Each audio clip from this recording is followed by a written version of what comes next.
Hello everyone and welcome back to the Horror Hut. Now, I know a lot of you use these videos to sleep, so before you drift off I thought it would be a fun idea if everyone can leave a comment to let me know where you are listening from in the world. Also like and subscribe if you are enjoying the episodes. Right, let's get comfy and relax and let's begin.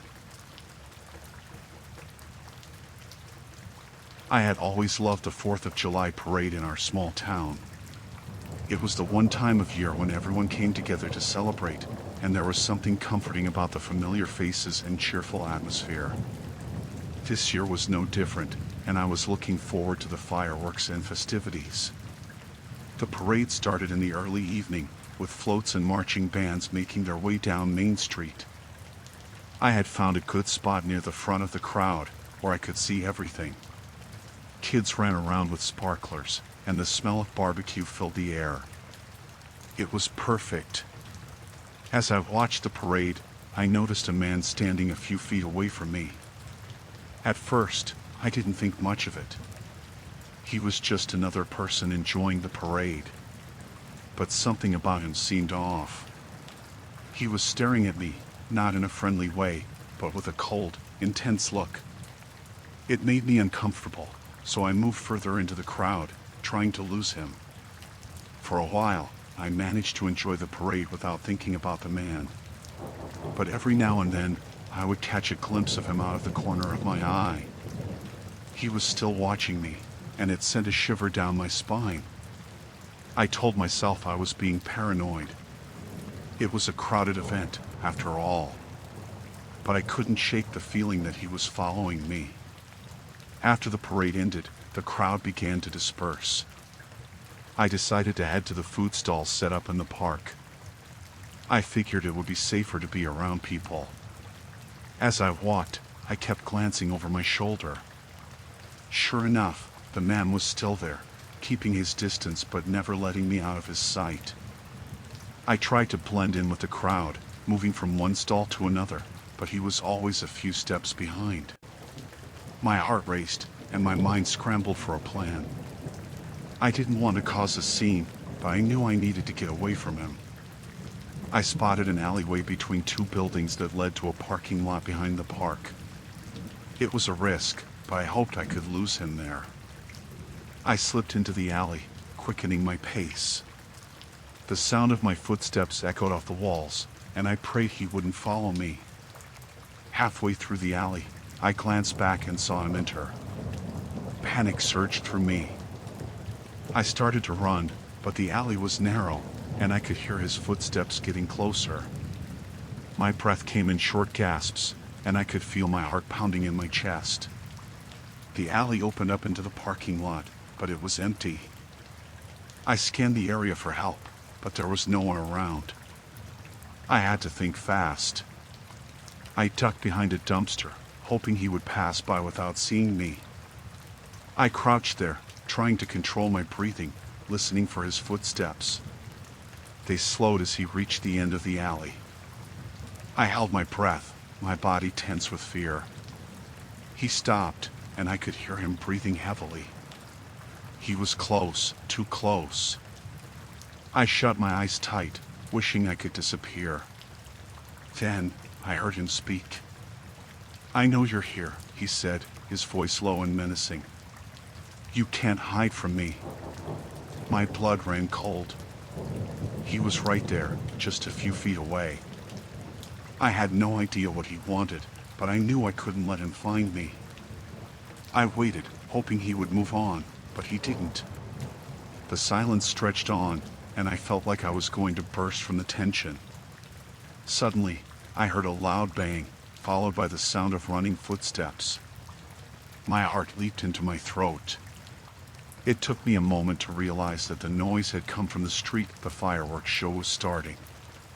The sound must have startled him, because I heard him mutter something under his breath and walk away. I stayed hidden for a few more minutes, just to be sure he was gone. When I finally dared to peek out, the alley was empty. I ran to my car as fast as I could, my hands shaking as I fumbled with the keys. I locked the doors and sat there for a moment, trying to calm down. The fireworks continued to explode in the sky, but I couldn't enjoy them. I drove home, checking my mirrors constantly to make sure I wasn't being followed. When I finally got inside, I locked all the doors and windows and called a friend to come over. I didn't want to be alone. That night, I couldn't sleep. Every noise made me jump, and I kept thinking about the man's face, the way he had looked at me. I didn't know why he had followed me, and I didn't want to find out. The next day, I reported the incident to the police, but without much to go on, there wasn't much they could do. They promised to keep an eye out, but I knew it was unlikely they would find him. I haven't been to the 4th of July parade since then. The memory of that night is still too fresh, too terrifying. I try not to think about what could have happened if he had caught me. I'm just grateful I got away.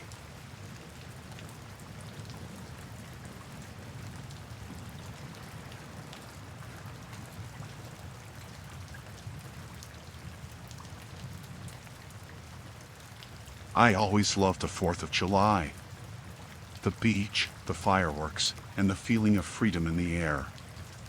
This year, a group of us decided to watch the fireworks from the beach.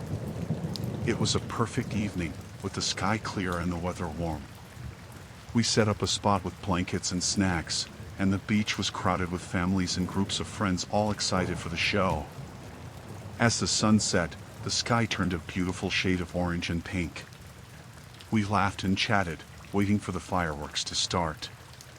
The atmosphere was festive, with kids running around with sparklers and music playing in the background. When the first firework lit up the sky, everyone cheered, and I felt a rush of happiness. After a while, I decided to take a walk along the beach to get a better view. I told my friends I'd be back soon and headed towards a quieter part of the shore. The further I walked, the fewer people there were.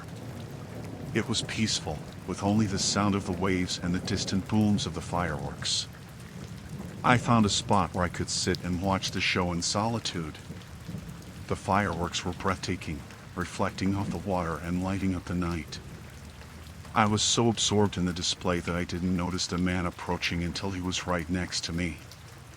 "Mind if I join you?" he asked. I looked up, startled.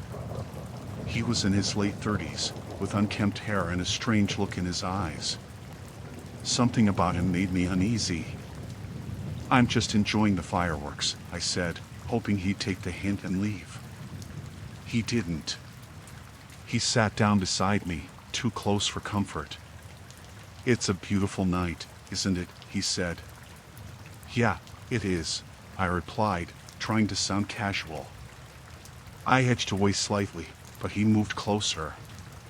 "What's your name?" he asked, his voice too friendly. "Ah, Sarah," I lied. "Well, Sarah, you're too pretty to be out here all alone," he said, his smile making my skin crawl. "I should get back to my friends," I said, standing up. He grabbed my wrist, his grip tight. "Don't be in such a hurry. We're having a good time." Panic surged through me. "Let go of me," I said, trying to pull away. He didn't let go. Instead, he stood up, still holding my wrist. "You shouldn't be out here alone," he said, his tone suddenly dark. I yanked my hand free and started to back away. "I'm leaving," I said, my voice shaking. He followed me, his expression angry now. "You think you can just walk away from me," he said. Fear took over, and I turned and ran. The beach was dark, and the only light came from the distant fireworks. I could hear him running after me, his footsteps heavy on the sand. My heart pounded in my chest, and my breath came in short, panicked gasps. I stumbled over a piece of driftwood and fell hard, the sand scraping my hands and knees. I scrambled to my feet, but he was already on me, grabbing my arm and yanking me up. "You're not going anywhere," he said, his grip bruising. I kicked out, my foot connecting with his shin. He cursed and let go, and I took off again, adrenaline giving me strength. I could see the lights of the main beach area up ahead and the silhouettes of people against the fireworks. I ran towards them, praying someone would see me. He was still behind me, and I could hear him getting closer. I pushed myself harder, my lungs burning. Just as I reached the edge of the crowd, I felt his hand brush my shoulder. I screamed, and several heads turned in my direction. "Help!" I shouted, my voice breaking. A group of people nearby saw us and started towards me. The man cursed again and turned, disappearing into the darkness. I collapsed to the ground, shaking and gasping for breath. The people who had come to help me surrounded me, asking if I was okay. He tried to grab me, I managed to say. He wouldn't let me go. One of them called the police, and they arrived a few minutes later. They took my statement and searched the area, but the man was long gone. My friends found me, and I broke down, the fear and relief overwhelming me. I never walked alone on the beach at night again. The memory of that man and his cold, unrelenting grip haunted me. I was lucky to have escaped, but I knew others might not be so fortunate. The fireworks were still beautiful, but they would never feel the same.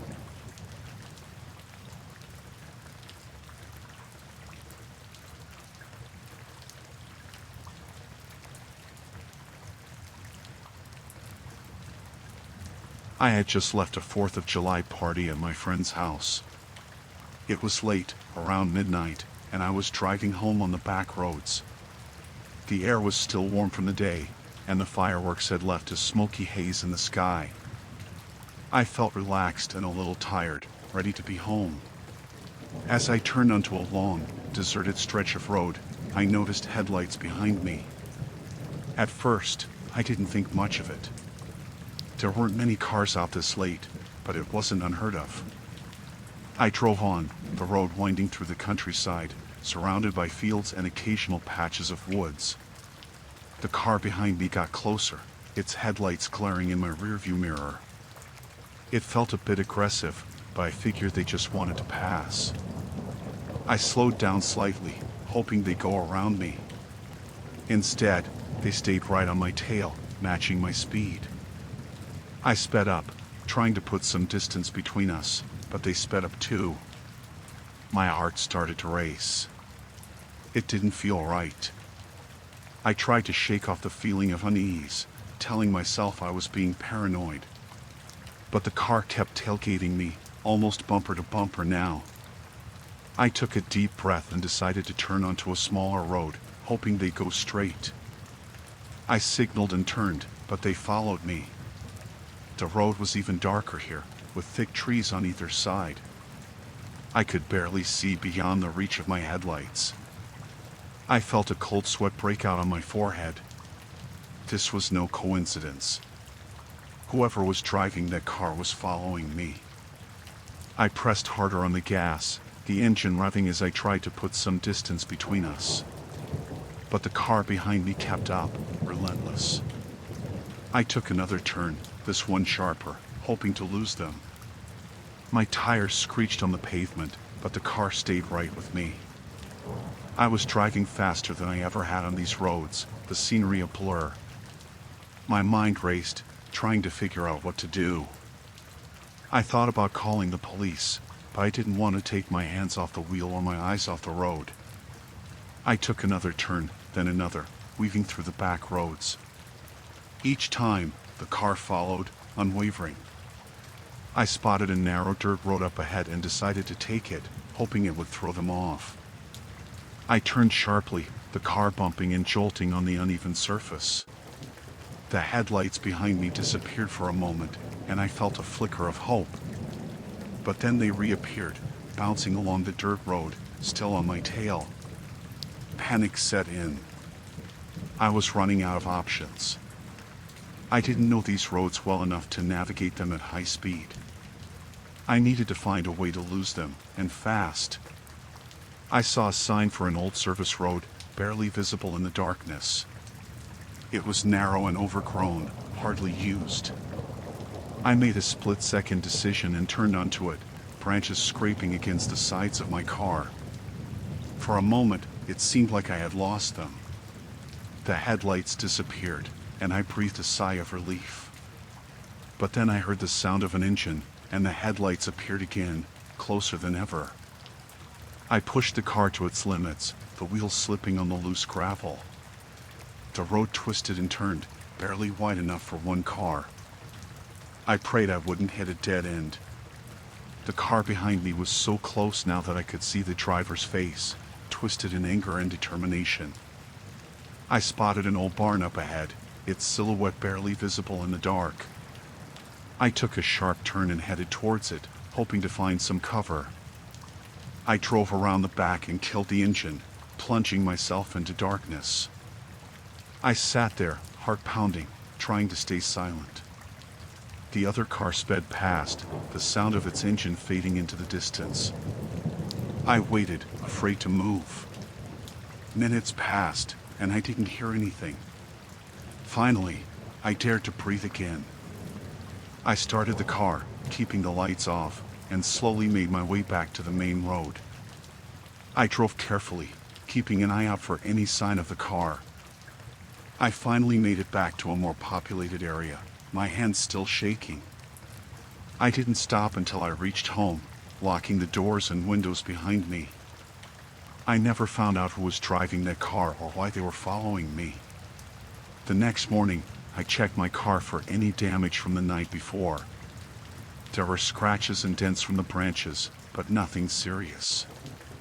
I couldn't shake the feeling of dread that had settled in my stomach. Driving those roads was never the same after that night. The memory of being chased, the headlights in my rearview mirror, haunted me. I always took the longer, busier routes from then on, never trusting the dark, deserted roads again. I don't know what would have happened if they had caught me, and I don't want to know. I'm just glad I managed to get away.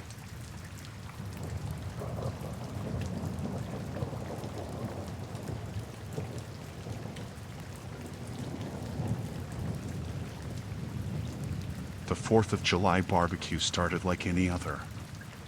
We were at the big park near my sister's house. There were kids everywhere, playing on the swings and running through the grass. The smell of hot dogs and burgers filled the air. I was with my family, chatting and laughing, watching the fireworks being set up for later. I first noticed him while I was helping my niece with her plate. He was standing by a tree, a camera in his hands. At first, I thought he was just taking pictures of the scenery or the event, but then I realized his camera was pointed at the kids. It made me uneasy. I tried to ignore it, thinking maybe he was a parent taking pictures of his own children.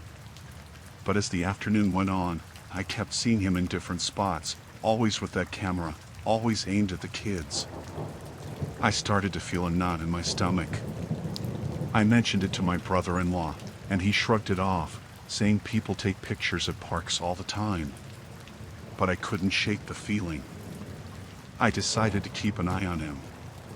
When I saw him moving closer to where my niece and her friends were playing, I couldn't stay quiet any longer. I walked over to him, my heart pounding in my chest. "Excuse me," I said, trying to keep my voice calm. "Can I ask why you're taking pictures of the children?" He looked at me, surprised, then smiled. "Oh, I'm just a photographer," he said. "I'm capturing the spirit of the holiday." "Do you have a child here?"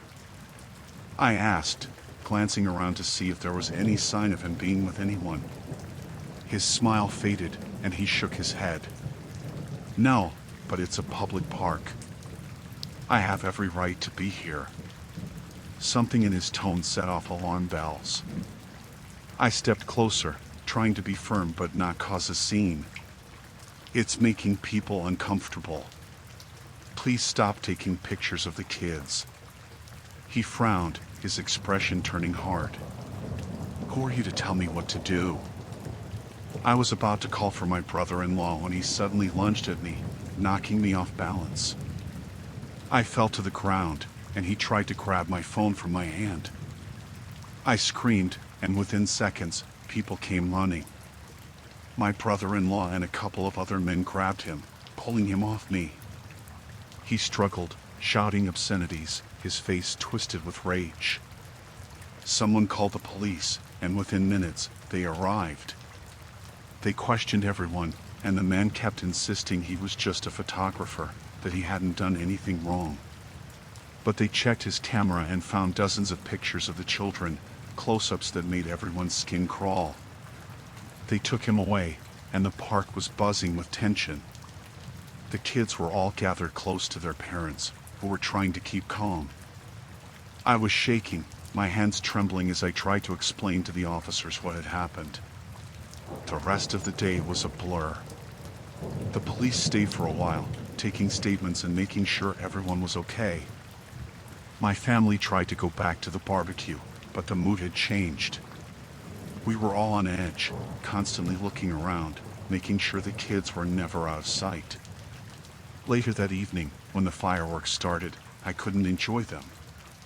Every pop and crackle made me jump, and I kept looking over my shoulder, half expecting to see that man's angry face again.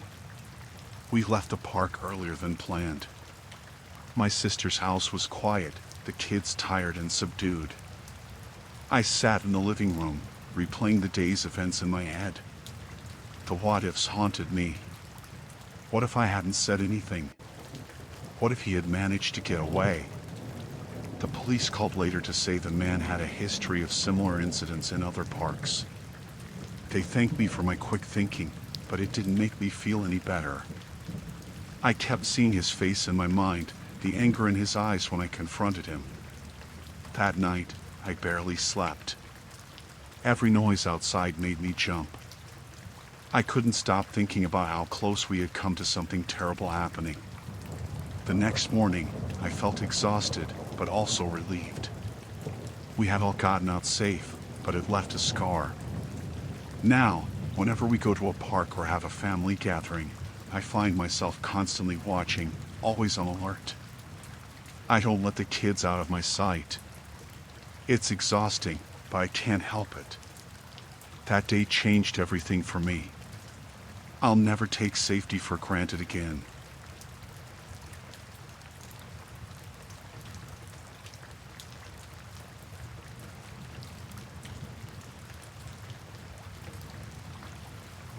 It was the 4th of July, and we decided to watch the fireworks from the national park. The place was perfect, wide open spaces, clear skies, and far from the city lights. We set up camp in the late afternoon, planning to stay overnight. There were 5 of us, all good friends from college, and we were excited for a night under the stars. As the sun set, we gathered around a small campfire, roasting marshmallows and telling stories. The park was getting crowded, but we had picked a spot far enough from the main area to feel secluded. The fireworks were scheduled to start at 9, and we could see people setting up blankets and chairs in the distance. Around 8, I decided to take a walk. I wanted to find a good vantage point for the fireworks. I told my friends I'd be back soon and headed off into the woods. The trail was well marked, and I figured I wouldn't go far. The trees were dense, and the path was winding, but the evening was cool and the walk was pleasant. After about 20 minutes, I realized I had gone further than I intended. The sounds of the crowd and the campfire had faded away, and I was surrounded by the quiet of the forest. I decided to head back, but as I turned around, I heard voices. They were low and murmuring, coming from somewhere off the trail. Curiosity got the better of me. I stepped off the path, moving quietly towards the voices. I thought maybe I'd run into another group of campers, but as I got closer, I realized something was off. The voices were tense, angry even. I crouched behind a tree and peered through the underbrush. There were 4 men, standing in a small clearing.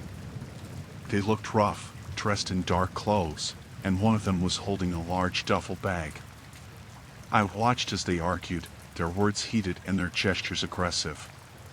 It was then I noticed the guns. Each man had a gun, and they were clearly not just for show. My heart pounded in my chest. I knew I needed to get out of there, but as I turned to leave, I stepped on a twig. The snap echoed through the trees, and the men went silent. I froze, praying they hadn't heard it, but then one of them shouted, "Who's there?" I bolted. I didn't care about being quiet anymore, I just ran. I could hear them behind me, crashing through the forest, yelling at each other to catch me. Panic surged through me. I had no idea where I was going, only that I needed to get away. The forest was dark, the trees looming overhead. I stumbled over roots and underbrush, my breath coming in ragged gasps. I could hear them getting closer, their footsteps pounding, their shouts growing louder. I knew I couldn't outrun them forever. I saw a fallen tree up ahead and dove behind it, trying to make myself as small as possible. I could hear them approaching, their voices angry and their footsteps heavy. They were close, too close.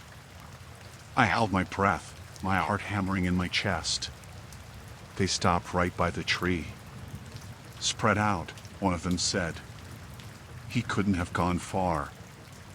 I pressed myself against the ground, praying they wouldn't see me. I could see their feet moving around, their shadows long and menacing. One of them passed so close I could have reached out and touched his boot. I stayed perfectly still, willing myself to be invisible. After what felt like an eternity, they moved on, their voices fading as they surged further down the trail. I waited until I couldn't hear them anymore, then slowly lifted my head. The forest was silent again, but I knew I couldn't stay there. I needed to find my friends and get help. I crept back to the trail, every sound making me jump. I moved as quickly and quietly as I could, my ears straining for any sign of the men. The path seemed to stretch on forever, but finally, I saw the glow of our campfire through the trees. I stumbled into the clearing, gasping for breath. My friends looked up in surprise. "What happened?" one of them asked, jumping to his feet. "There are men," I panted. "With guns. They're looking for me." Their faces went pale. We quickly doused the fire and grabbed our things. We needed to get to the main park area and find a ranger or call the police. We moved quickly but quietly, sticking to the shadows. We made it to the main area without incident, and I felt a wave of relief as I saw other campers and families gathered for the fireworks. We found a ranger and told him what had happened. He immediately radioed for backup. The fireworks started just as the rangers were heading into the woods. The sky lit up with bursts of color, the sounds of the explosions masking any noise from the forest. We stayed close to the ranger station, watching the sky but also keeping an eye on the dark tree line. After what felt like hours, the rangers returned. They had found the men, arrested them, and secured the area. They were criminals, wanted for various offenses, and had been using the park as a meeting place. We were escorted back to our cars, and the rangers stayed with us until we were safely on the road. The drive home was silent, each of us lost in our own thoughts. I couldn't shake the image of those men, their guns, and the anger in their voices. I got home late that night, still shaken. The 4th of July would never be the same for me.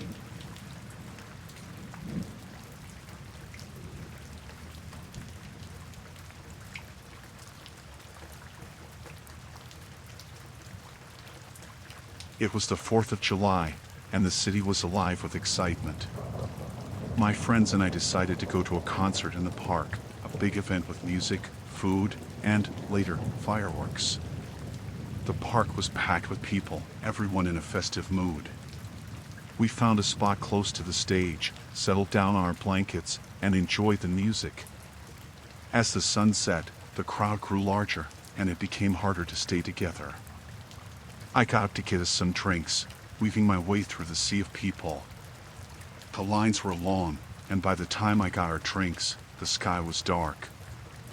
I started back, but the crowd had shifted. I couldn't see my friends anymore. I tried to call them, but the reception was terrible with so many people around.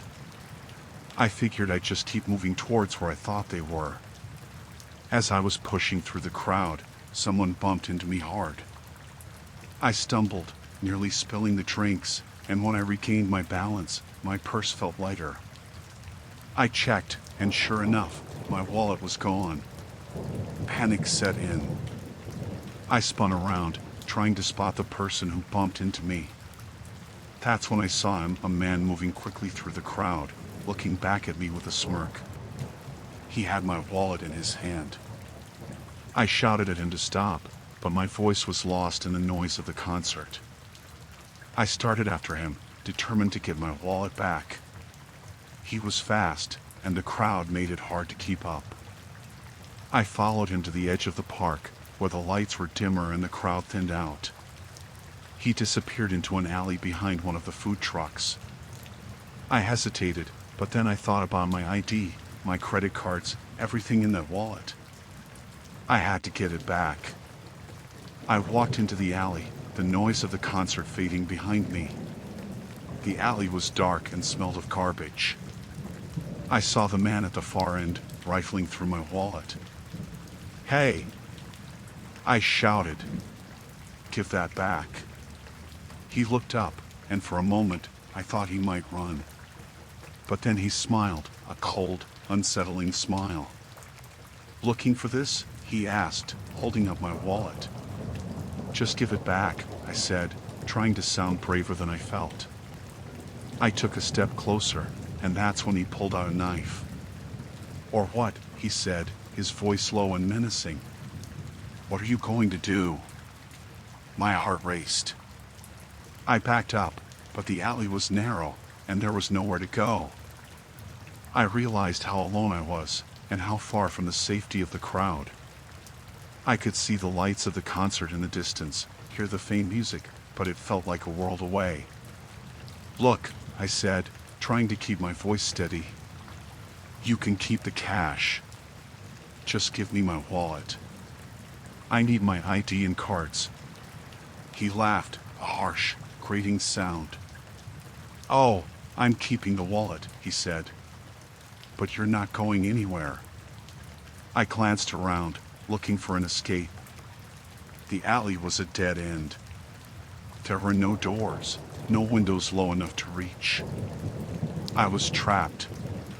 He moved closer, the knife glinting in the faint light. "I don't want any trouble," I said, my voice shaking. "Just let me go." He lunged at me, and I dodged, but he was quick. He grabbed my arm, the knife pressing against my side. I could feel the cold metal through my shirt. "Scream and it'll be worse," he hissed. I nodded, too scared to speak. He pushed me against the wall, the knife still at my side. "Empty your pockets," he ordered. I didn't have much, just my phone and some loose change. I handed them over, hoping he'd take them and leave. But he didn't. He seemed to enjoy the fear in my eyes, the power he had over me. "Please," I whispered. "Just take it and go." He shook his head, his smile growing wider. "Not yet," he said. "We're just getting started." I closed my eyes, bracing for what might come next. But then I heard footsteps, quick and heavy, coming down the alley. The man turned, and I saw a group of people rushing towards us. My friends. "Hey," one of them shouted. "Get away from her." The man hesitated, then turned and ran. My friends chased after him, but he was fast and knew the alleys better. They came back, out of breath, but he was gone. "Are you okay?" one of them asked, grabbing my shoulders. I nodded, tears streaming down my face. I was shaking, but I was okay. They led me back to the park, where we found a security guard and told him what happened. He called the police, and we gave our statements, but I knew they probably wouldn't catch the guy. He was long gone. We went back to our spot near the stage, but the mood was ruined. The fireworks started, lighting up the sky in bursts of color, but I couldn't enjoy them. I kept thinking about how close I'd come to something terrible. We left the concert early, and my friend stayed with me until I calmed down. I got a new wallet, new cards, but I couldn't shake the feeling of being watched, of someone just waiting for the right moment to strike. I still go to concerts, but I never go alone.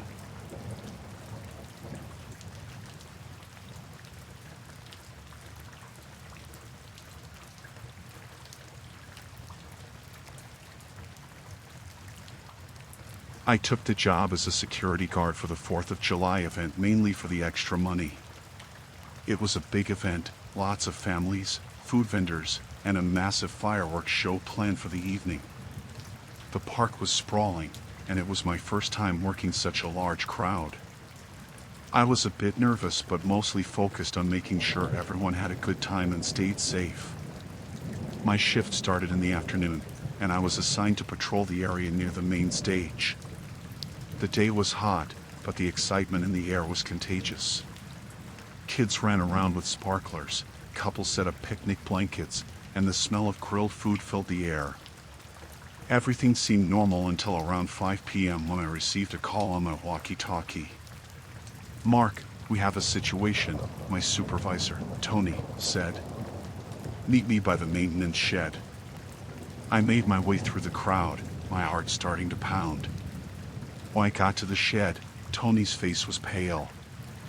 He handed me a piece of paper. "We found this taped to one of the porta potties." I unfolded the note. It read, "There is a bomb in the park. You have until the fireworks start to find it, or it will go off." I felt a chill run down my spine. "Is this for real?" I asked. Tony nodded. "We have to treat it like it is. The police are on their way, but we need to start looking now. Quietly. We don't want to cause a panic." He handed me a checklist of potential hiding spots, trash cans, vendor carts, under the stage. We split up, each of us taking a section of the park. As I started my search, my mind raced. I kept my eyes on the crowd, looking for anyone acting suspicious, but everyone seemed oblivious, enjoying the festivities. I checked several trash cans and around the vendor booths, trying to stay calm. Every time I lifted a lid or peered under a cart, I expected to see wires and a timer. Nothing. As I moved closer to the main stage, I spotted a man who looked out of place. He was standing alone, wearing a heavy jacket despite the heat, and kept glancing around nervously. I decided to approach him. "Sir, are you okay?" I asked. He looked at me, eyes wide, and bolted. I chased after him, weaving through the crowd. "Stop! Security!" I shouted, but he didn't slow down. He ran towards the back of the park, where the crowd thinned out. I finally caught up to him near the edge of the woods. "Stay back," he yelled, pulling something from his pocket. It was a small remote. My heart nearly stopped. "Listen, you don't have to do this," I said, trying to keep my voice steady. "Let's talk." He was sweating, eyes darting around. "It's too late," he muttered. "They made me do it." "Who?" "We can help you," I said, taking a cautious step forward. He looked at me, then at the remote, his thumb hovering over the button. Suddenly, I heard sirens and saw flashing lights as police cars pulled up. The man panicked and pressed the button. I braced for an explosion, but nothing happened. The police tackled him to the ground, wrestling the remote from his hand. One of the officers, a bomb squad member, quickly took the remote and examined it. "It's a dummy," he said. "No signal. We still need to find the real device." The man was taken away, screaming that it wasn't over. My heart was racing, but I had to keep searching. The fireworks were set to start in less than an hour. I continued checking the list of potential hiding spots, working my way towards the back of the stage. Then, under one of the speaker platforms, I saw it. A small black box with wires and a timer counting down. 10 minutes left. I called it in, my voice shaking. I found it. Under the main stage speaker platform. The bomb squad arrived within minutes. They carefully approached the device, setting up their equipment. Tony came over and put a hand on my shoulder. "You did good, Mark." I watched, holding my breath, as they worked to disarm the bomb.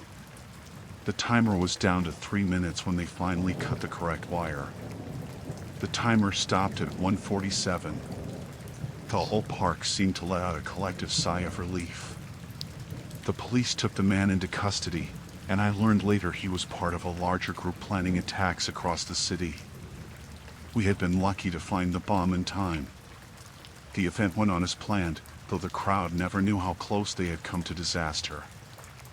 I stayed until the end of my shift, watching the fireworks light up the sky, feeling a strange mix of pride and exhaustion. It was a night I would never forget, a reminder of how fragile safety can be, and how quickly things can change.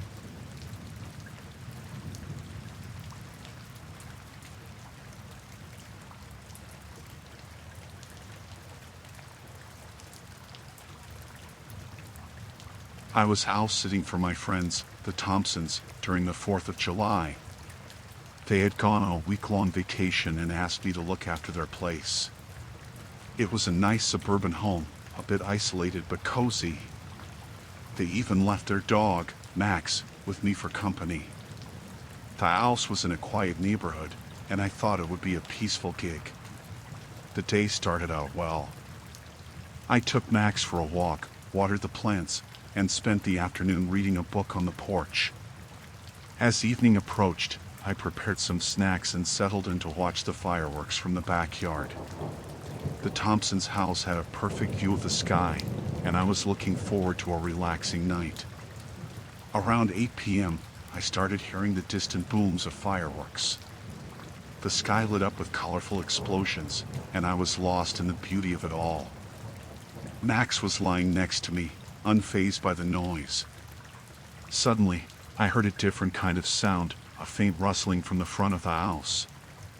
I brushed it off as a stray cat or maybe the wind. A few minutes later, the sound came again, louder this time. Max perked up and let out a low growl. I felt a shiver run down my spine. I decided to check it out, thinking maybe someone was playing a prank. I walked to the front of the house and peered through the peephole. At first, I saw nothing, but then I noticed a shadow moving near the garage. I turned on the porch light and opened the door a crack. "Hello? Is anyone there?" I called out, trying to sound brave. There was no response, just the sound of fireworks in the distance. I closed the door and locked it, feeling uneasy. Max was still growling softly, his eyes fixed on the front door. I went back to the living room and picked up my phone to call the Thompsons. Just as I dialed their number, I heard a loud bang from the back of the house. I jumped, dropping my phone. Max started barking furiously. I ran to the kitchen, where the noise had come from, and saw that the back door was slightly open. I knew I had locked it earlier. My heart was pounding. I grabbed a kitchen knife and slowly approached the door. I pushed it open and looked outside. The backyard was empty, but I could see the gate swinging slightly, as if someone had just passed through. I closed and locked the door, my hands shaking. I picked up my phone again and dialed 911. The operator assured me that they would send someone, but due to the holiday, there was a delay. I felt a wave of panic wash over me. I locked all the doors and windows and turned off the lights, hoping to make it look like no one was home. I took Max and hid in the upstairs bedroom, the knife still in my hand. I could hear my own breathing, loud and ragged, and Max's low growls. I tried to stay calm, listening for any sounds. Minutes felt like hours. Then, I heard footsteps on the stairs. Slow, deliberate steps. I held my breath, praying they wouldn't find us. The footsteps stopped outside the bedroom door. There was a long silence, and then a soft knock. I could barely breathe. Max's growling grew louder. The doorknob turned slowly, but the door was locked. The person on the other side jiggled it for a moment before giving up. I heard the footsteps retreating down the hall. I let out a shaky breath, tears streaming down my face. After what felt like an eternity, I heard sirens in the distance. Relief flooded through me as the sound grew closer. The police arrived and searched the house, but the intruder was gone. They found signs of forced entry at the back door, but no other clues. The officers stayed with me until the Thompsons' neighbors came over to keep me company. I was still shaken, but grateful to be safe. The police promised to keep an eye on the area and urged me to stay somewhere else for the night. I called my sister, and she picked me up. I couldn't stop thinking about how close I had come to a real danger. The fireworks still echoed in the distance, but they no longer felt beautiful. Instead, they reminded me of the fear and uncertainty of that night. I never house sat for the Thompsons again. The experience left me too scared to be alone in someone else's home.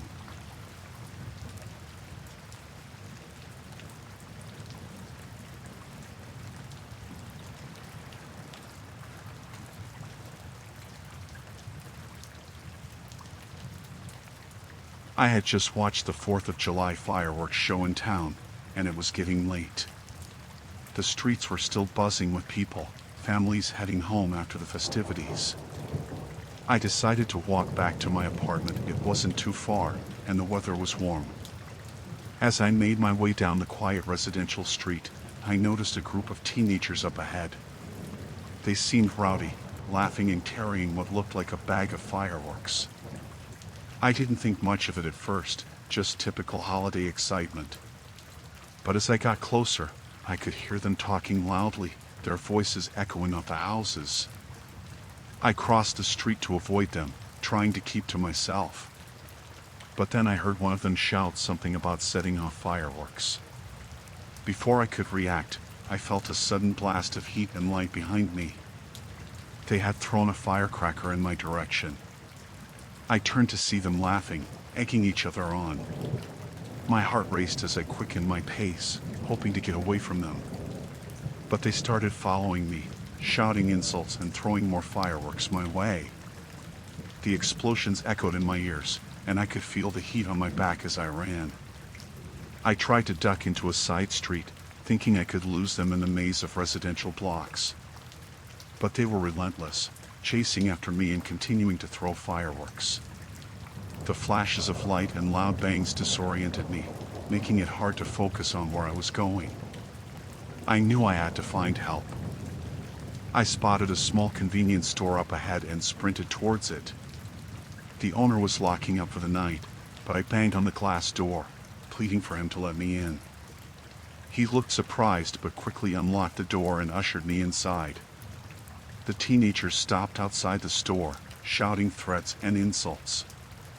They kicked the door and threw a few more firecrackers, but the owner called the police, and they eventually ran off. I was safe inside, but my heart was still pounding, adrenaline coursing through me. The police arrived quickly, and I gave them a description of the teenagers. The owner let me stay inside until they were sure the coast was clear. He was kind and offered me water, trying to calm me down. I thanked him profusely, still shaking from the encounter. After the police left, I called a friend to come pick me up. I didn't want to walk home alone after what had just happened. My friend arrived soon after, and we drove back to my apartment in silence. I couldn't stop replaying the terrifying moments in my head. I couldn't sleep that night. Every little sound made me jump, thinking they had found me again. I felt vulnerable and scared, realizing how easily a fun night could turn into something dangerous. The next day, I filed a police report and told my neighbors about what had happened. I avoided walking alone at night for a while after that. The memory of those fireworks and the laughter of the teenagers haunted me. It was a stark reminder of how quickly things could escalate, how random acts of cruelty could change someone's life in an instant. I heard through the grapevine that the police caught some of the teenagers responsible. They were charged with reckless endangerment and faced community service and fines. It was a small comfort, knowing that they couldn't harm anyone else. But the fear lingered. I couldn't shake the feeling of being hunted, of being targeted for no reason other than being in the wrong place at the wrong time. It took me a long time to feel safe walking alone again, especially at night. I learned to be more cautious, to trust my instincts and avoid risky situations.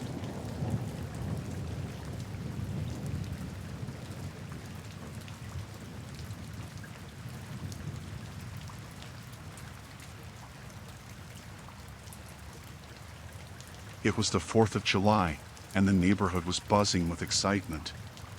The sun was setting, casting a warm glow over the block party. People gathered on front lawns, music played from speakers, and the smell of barbecue filled the air. I was having a great time with friends, laughing and enjoying the festive atmosphere. As the evening progressed, I decided to grab a drink from the cooler near the DJ booth. It was crowded, but I managed to get a plastic cup filled with soda. I took a sip and continued chatting with my friends. Everything seemed normal until I started feeling strange, dizzy, and disoriented. The world around me started spinning, and my limbs felt heavy. I realized something was wrong with my drink. Panic surged through me as I struggled to stay upright. I glanced around, trying to find a familiar face, but the crowd blurred together. I knew I had to get out of there, find safety.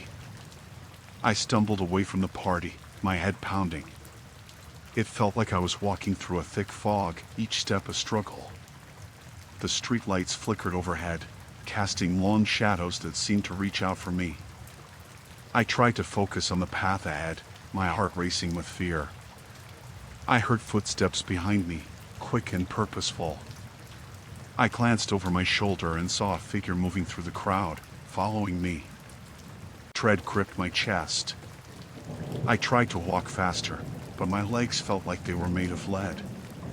Every sound around me seemed amplified, the distant laughter of partygoers, the hum of cicadas in the trees. I turned a corner onto a quieter street, hoping to lose my pursuer in the maze of residential blocks. But they kept coming, closing the distance between us. I was running out of options. My mind raced, trying to think of a way to escape. I couldn't trust anyone, I had to get home. I pushed myself to keep moving, my breath coming in ragged gasps.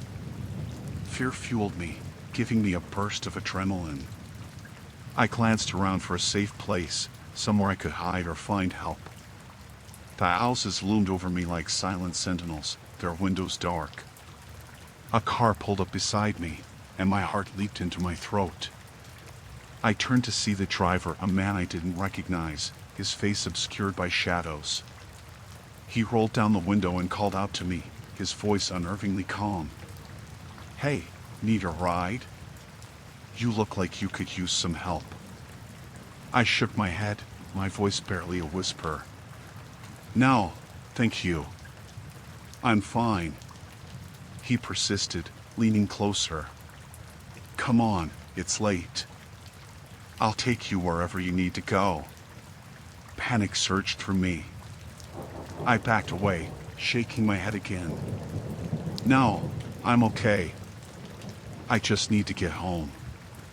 He frowned, his tone turning more insistent. "Are you sure?" "I'm just trying to help." I turned and ran, adrenaline coursing through me. I didn't look back, afraid of what I might see. I sprinted down the street, my chest burning with exertion. My mind raced with worst-case scenarios. What if he followed me? What if he caught up? I finally reached my street and turned into my driveway, fumbling with my keys. I glanced over my shoulder, expecting to see the man from the car. But the street was empty, silent except for the distant sounds of the block party. I stumbled inside, locking the door behind me. Tears welled up in my eyes as I collapsed against the wall. I felt violated, terrified by the close call. I couldn't believe someone had targeted me, taken advantage of the festive atmosphere to harm me. I called a friend, sobbing as I told them what had happened. They rushed over, comforting me and staying with me until I felt safe again. We talked about what to do next, whether to call the police, how to protect myself in the future. I filed a report with the police the next day, describing the man and what had happened. They took it seriously, promising to increase patrols in the area during events. I was relieved to know they were taking action, but the fear lingered. I couldn't shake the feeling of vulnerability, the knowledge that someone had tried to harm me. It changed how I saw the world, how I trusted others. I became hyper-aware of my surroundings, always on guard, especially at public events. I never went back to that block party. The thought of returning filled me with dread. Instead, I focused on healing, on reclaiming my sense of safety. It took time, support from friends and therapy, but eventually, I started to feel like myself again. The experience taught me to trust my instincts, to prioritize my safety above all else.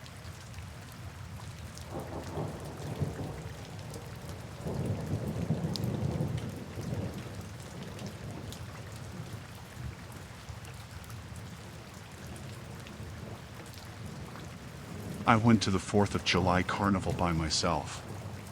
It was a warm evening, and the place was packed. Families everywhere, kids running around with cotton candy, the usual carnival atmosphere. I was there just to enjoy the fireworks and maybe grab a funnel cake. I had no idea how the night would turn out. The carnival was set up in a big field on the edge of town. Lots of rides, game booths, and food stalls. The sounds of laughter, music, and the occasional shriek from the rides filled the air.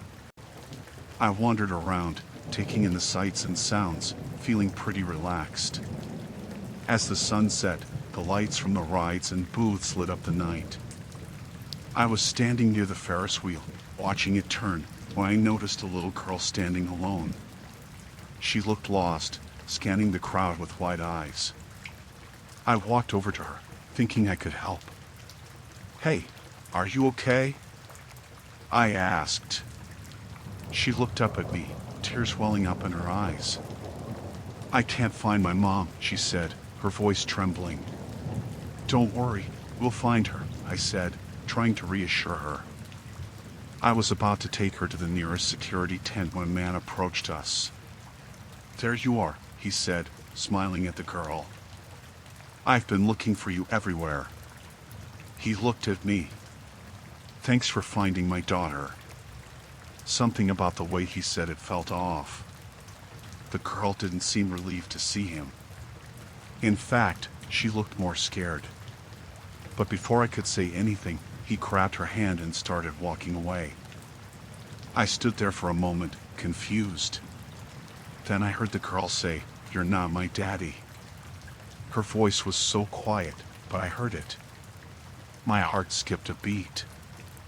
I started following them, trying to be discreet.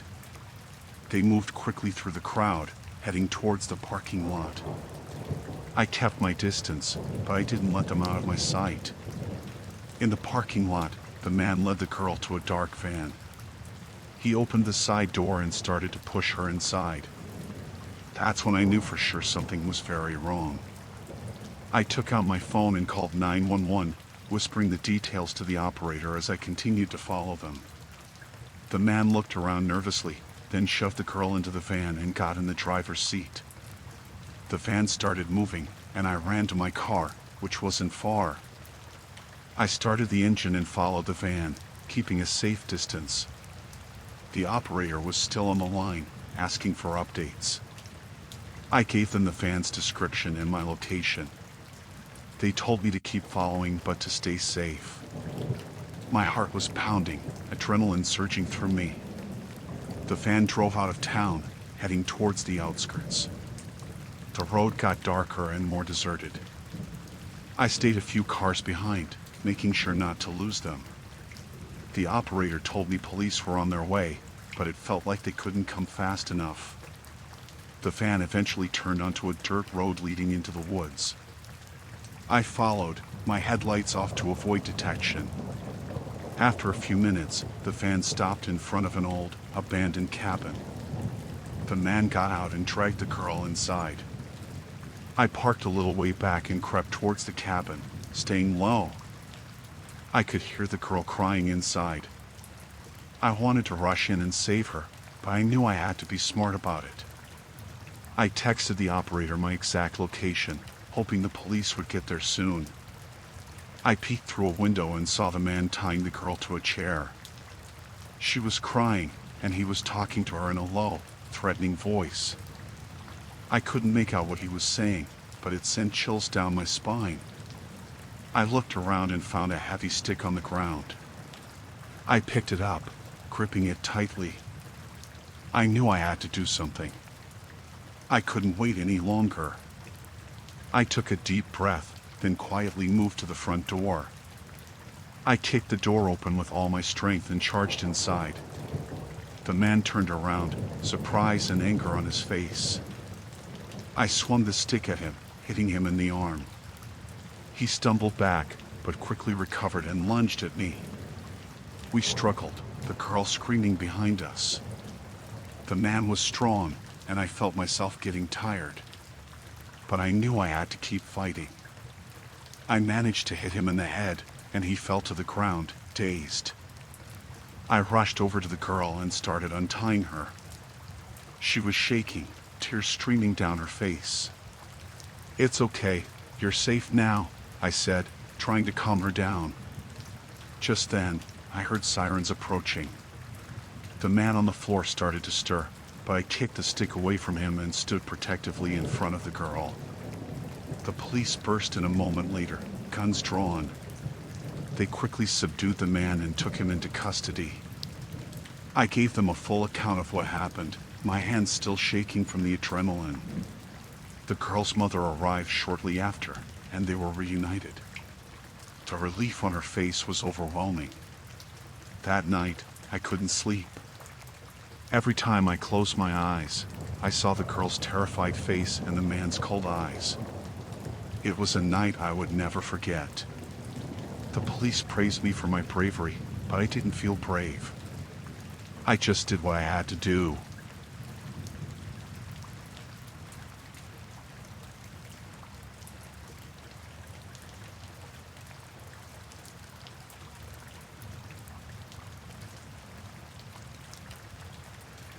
I decided to spend the 4th of July alone at a lakeside cabin. It was a last-minute decision after the breakup with my ex, Dan. I needed some time to myself, away from everything. The cabin was in a secluded area, perfect for some peace and quiet. The first day was uneventful. I spent the morning reading a book on the porch, the afternoon swimming in the lake, and the evening making a simple dinner. I felt safe and relaxed. The nearest neighbor was a mile away, and I hadn't seen a single car pass by since I arrived. On the second night, I was sitting on the porch, watching the stars. It was so quiet, the only sounds were crickets and the occasional splash of a fish jumping in the lake. I was about to go inside when I heard a rustling noise from the woods behind the cabin. I froze, straining my ears. The sound stopped. I told myself it was just an animal and went inside, locking the door behind me. I couldn't shake the uneasy feeling, though. I checked all the windows and made sure they were locked. I even put a chair under the doorknob, just in case. I tried to relax, but I kept thinking about Dan. The restraining order was supposed to keep him away, but he had always been resourceful. The next morning, I found a note on the porch. It wasn't there when I went to bed. My heart pounded as I picked it up. "Missed you," it said, in Dan's handwriting. I felt a chill run down my spine. He had found me. I called the police, but they said there wasn't much they could do. They told me to stay inside and keep the doors locked. I felt trapped. I didn't know what Dan was capable of, and I didn't want to find out. That night, I couldn't sleep. I kept hearing noises outside. Twigs snapping, leaves rustling. I kept the lights off, hoping he wouldn't know I was awake. Around midnight, I heard footsteps on the porch. Slow, deliberate steps. My heart raced. I held my breath, hoping he would go away. The footsteps stopped right outside the door. I heard a faint tapping, like someone lightly scratching the wood. Then, a voice. "I know you're in there, Emily. Come out and talk to me." It was Dan. His voice was calm, almost gentle. I stayed silent, praying he would leave. After a few minutes, the tapping stopped. I heard him walking around the cabin, trying the windows. Each one was locked, but I knew it was only a matter of time before he found a way in. I grabbed my phone and dialed 911 again, whispering to the operator about what was happening. They said they would send someone, but it would take time because of the remote location. I moved to the kitchen and grabbed a knife. I tried to stay calm, but my hands were shaking. I heard a crash from the living room and knew he had broken a window. I ran to the bedroom and locked the door, putting the dresser in front of it. The house was silent again. I could hear my own breathing, shallow and rapid. Then, the doorknob rattled. "Emily, open the door," Dan said, his voice more insistent. I didn't answer. He started pounding on the door, harder and harder. I backed away, clutching the knife, ready to defend myself. The pounding stopped, and I heard him moving away. I hoped he had given up, but then I smelled smoke. Panic set in. I realized he was trying to smoke me out. I had to get out of there. I opened the window and climbed out, careful not to make any noise. I crept around the side of the cabin, staying low. I could see the glow of the fire through the windows. I heard sirens in the distance and felt a surge of hope. I ran towards the road, waving my arms when I saw the police car approaching. They stopped, and I quickly explained what had happened. The officers ran towards the cabin, guns drawn. I stayed by the car, shaking. They found Dan inside, trying to put out the fire he had started. They arrested him and took him away. I watched in relief as the flames were extinguished, feeling a mix of fear and anger. The police escorted me back to town. They said I was lucky to have gotten out when I did. I couldn't stop thinking about how close I had come to a terrible end. I stayed with a friend that night, too scared to be alone. The next day, I started the process of pressing charges against Dan. The restraining order had clearly meant nothing to him. I knew it would be a long road to feeling safe again, but I was determined to take back control of my life. I still think about that night sometimes, especially when I'm alone.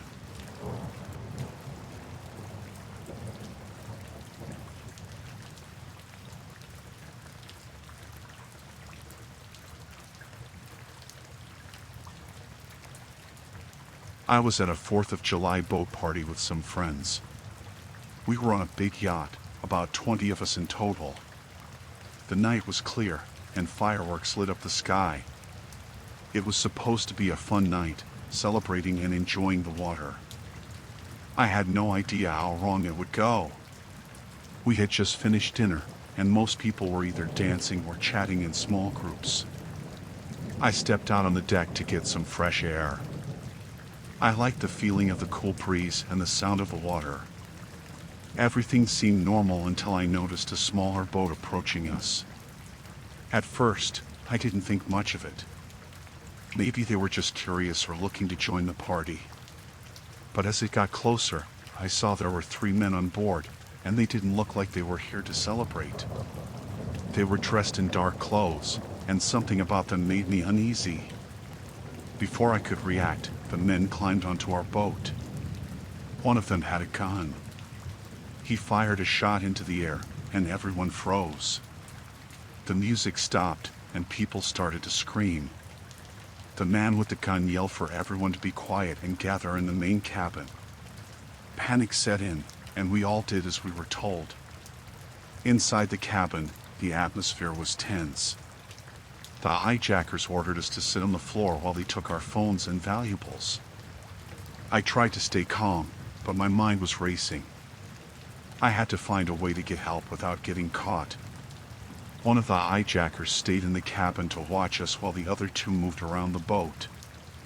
I noticed a window that was slightly open and started to form a plan. I whispered to my friend, Sarah, who was sitting next to me. I told her I was going to try and get help, and she nodded, her eyes wide with fear. I waited until the hijacker's attention was elsewhere and slowly moved towards the window. I slipped out as quietly as I could and found myself on a narrow ledge. The water was dark, and the boat was moving slowly. I had to be careful. I made my way to the back of the boat, staying low to avoid being seen. I reached the storage area and found some emergency flares. My heart was pounding as I grabbed one and hid it under my jacket. I needed to find a way to signal for help without alerting the hijackers. As I crept back towards the main deck, I heard footsteps. I ducked behind a crate and held my breath. One of the hijackers walked past, muttering to himself. I waited until he was gone and then continued to the edge of the boat. I carefully took out the flare and aimed it towards the sky. I had to be quick and hope that someone would see it. I fired the flare, and it shot up, lighting the sky with a bright red glow. Almost immediately, I heard shouting from the hijackers. They knew someone was trying to signal for help. I scrambled back towards the cabin, hoping to get back inside before they realized it was me. Just as I reached the door, one of the hijackers grabbed my arm. He pulled me back, and I struggled, kicking and screaming. He dragged me onto the deck and pointed the gun at me. "What do you think you're doing?" he yelled, his face twisted with anger. I could barely breathe, but I managed to stammer that I didn't know what he was talking about. He didn't believe me. He raised the gun, and I closed my eyes, bracing for the worst.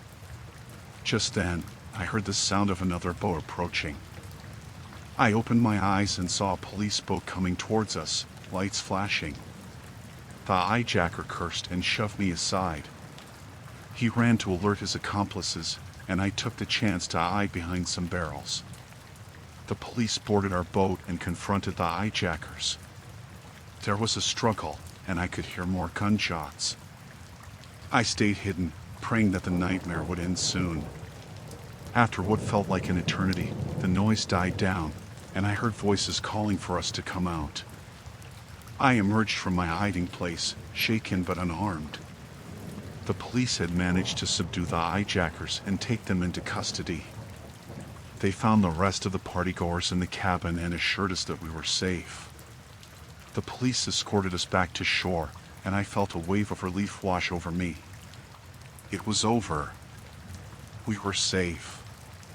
But the fear and adrenaline were still coursing through me. I knew it would take a while to process everything that had happened. That night, as I lay in bed, I replayed the events in my mind.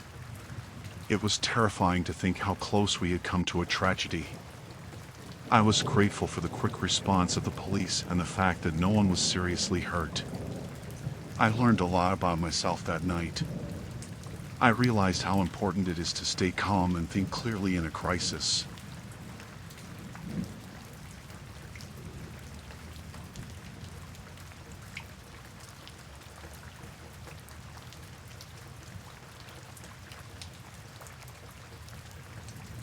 It was the 4th of July, and I was working the late shift at the convenience store. Most people were out celebrating, so it was quiet, just the occasional customer grabbing snacks or beer. I was behind the counter, scrolling through my phone, when I noticed a man walk in. He had a hoodie pulled up despite the warm night, and he was looking around too much. My gut told me something was off. He came to the counter with a six-pack, and I scanned it, trying to stay calm.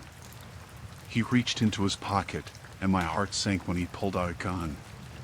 He pointed it at me and told me to give him all the money in the register. My hands were shaking as I opened the drawer. Stay calm, I told myself. I gathered the bills and handed them over. He kept the gun aimed at me, eyes darting to the door. I thought about the store's panic button under the counter, but it was risky. He was too close, and I didn't want to make any sudden moves. He ordered me to get on the floor, and I did. My mind was racing, trying to think of a way out. He moved behind the counter, probably to check if there was more money hidden. I realized this might be my chance. I glanced around and saw the back door to the storage room. It led outside to the alley. As quietly as I could, I started crawling towards the door. I kept my eyes on him, praying he wouldn't notice. He was busy stuffing the money into a bag. When I reached the door, I slowly turned the knob, wincing at the slightest creak. I slipped into the storage room and closed the door behind me, trying not to make a sound. I heard him cursing from the other side of the door. He must have realized I was gone. I looked around the storage room, spotting a heavy metal shelf. I pushed it against the door, hoping it would buy me some time. Then I made my way to the back door and stepped into the alley. The cool night air hit me, and I felt a rush of panic and relief. But I knew I wasn't safe yet. I ran down the alley, heading towards the main street. I needed to find help. I could hear sirens in the distance, probably for the 4th of July celebrations, but I hoped they would come my way. As I reached the street, I saw a police car parked at the corner. I waved frantically, and the officer inside saw me. He got out, and I ran to him, breathless and shaking. I explained what happened, and he called for backup. The officer told me to stay by the car while he approached the store. More police cars arrived, and I watched as they surrounded the building. They went inside, and after a few tense minutes, they brought the man out in handcuffs. He was yelling and struggling, but they had him under control. The police took my statement and thanked me for staying calm. They said the man was a repeat offender, wanted for several robberies. I was still in shock, but I was grateful it was over. I called my boss, who came to the store right away. He was worried but relieved I was okay. He told me to take the rest of the night off, and he closed the store for the night. I drove home, my hands still shaking on the steering wheel. When I got home, I couldn't sleep. Every time I closed my eyes, I saw the gun and felt the fear all over again. I kept thinking about how close I came to getting hurt or worse. But I also felt a strange sense of strength. I had managed to stay calm and find a way out. The next day, I talked to my boss about adding more security measures to the store. He agreed, and we installed better cameras and a more accessible panic button. I went back to work, but I was more cautious, always keeping an eye on anyone who came in.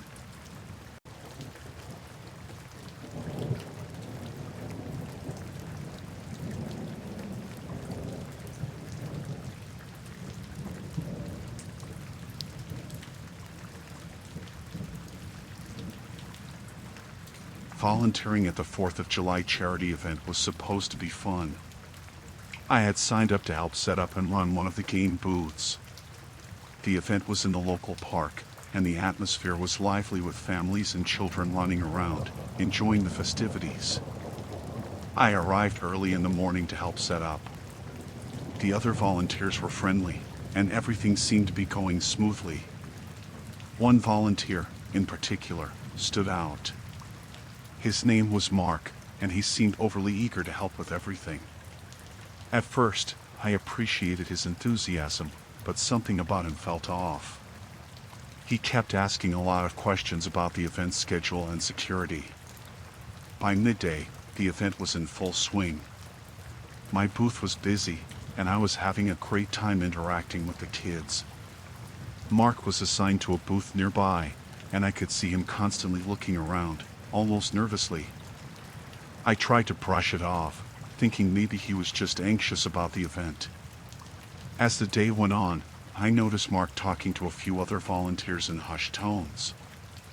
I couldn't hear what they were saying, but their body language seemed tense.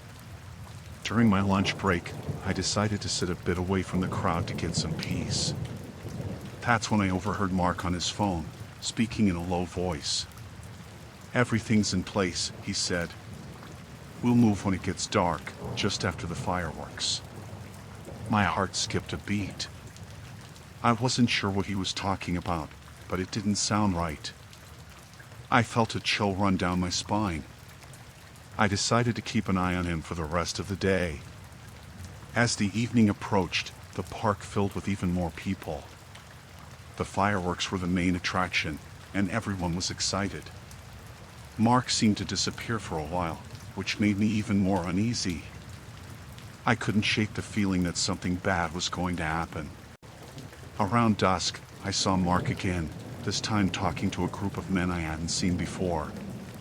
They were all wearing volunteer badges, but I didn't recognize them from the morning. They were standing near the stage where the fireworks would be set off.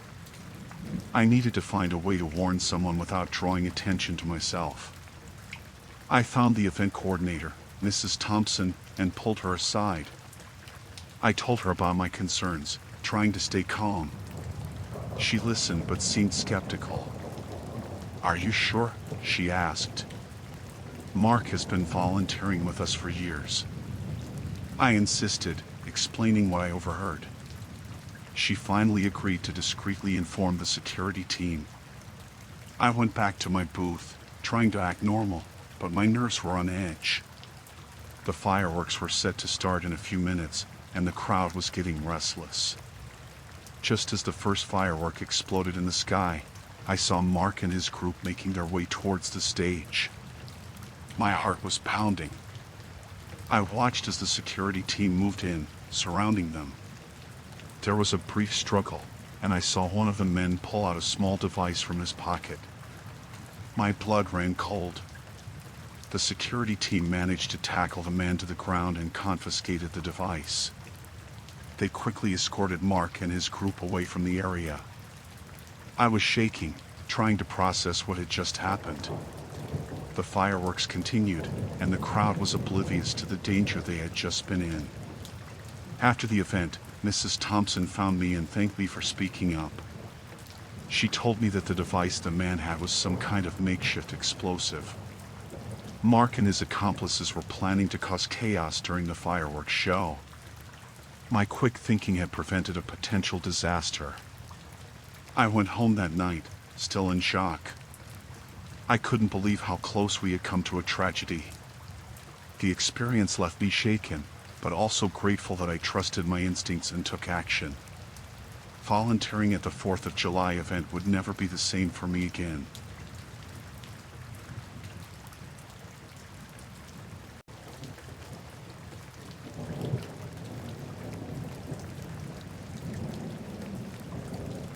The 4th of July road trip was supposed to be an adventure. I had planned to drive from my small town to the city to catch up with some old friends and watch the fireworks. I loved the open road, the feeling of freedom. I packed some snacks, filled up the gas tank, and set off early in the morning. The drive started off great. The weather was perfect, and the roads were clear. I had my favorite playlist on, and the miles just flew by. About 2 hours into the drive, I saw a man on the side of the road with his thumb out. He looked to be in his late 30s, rough around the edges, but not threatening. I usually never pick up hitchhikers, but something made me slow down and stop for him. He thanked me profusely as he climbed in. His name was Rick, and he said he was heading to the same city I was.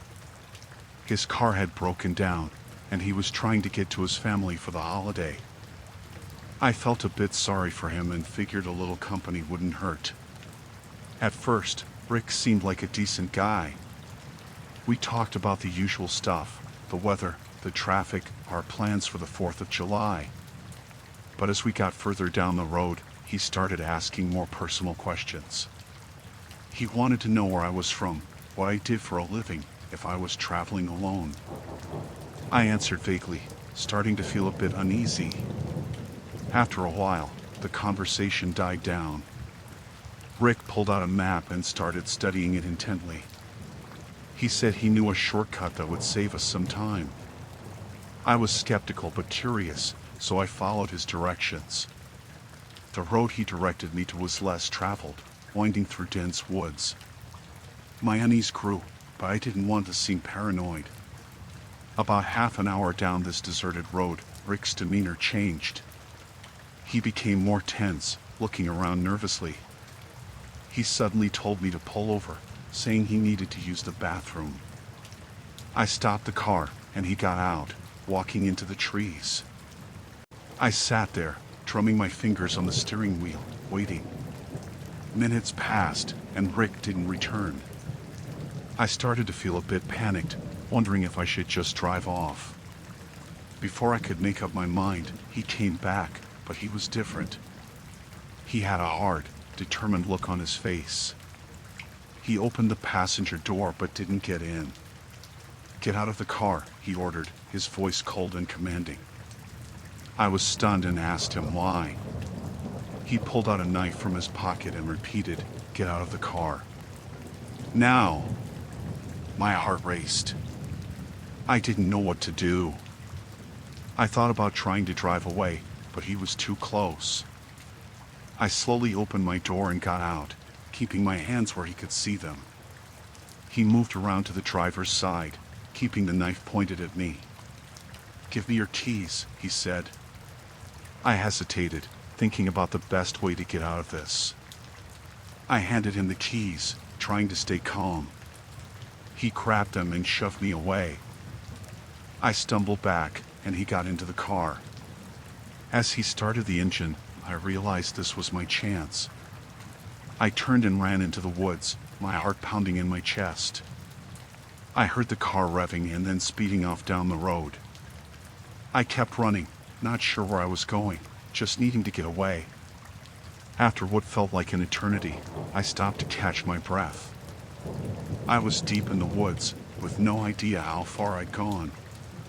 I tried to get my bearings, but everything looked the same. I had no phone, no map, nothing. I felt completely lost and terrified. I wandered for hours, trying to find a way back to the road. The sun was starting to set, and I knew I needed to find shelter soon. I finally stumbled upon an old, abandoned cabin. It looked like it hadn't been used in years, but it was better than nothing. I went inside and locked the door behind me. The place was dusty and smelled musty, but it was shelter. I found a corner to sit in and tried to calm down. My mind raced with thoughts of what could have happened if I hadn't run.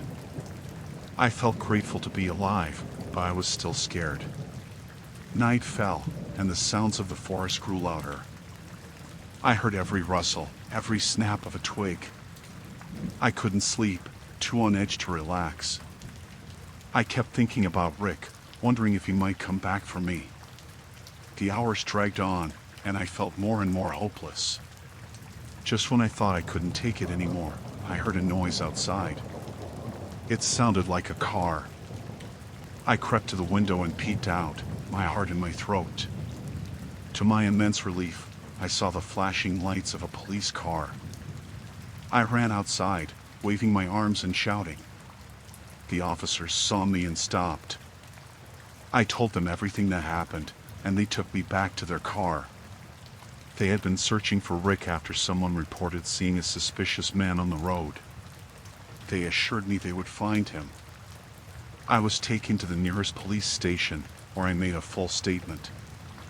The officers were kind and understanding, and they promised to do everything they could to catch Rick. They gave me a ride back to the city, where I was finally able to relax and contact my friends.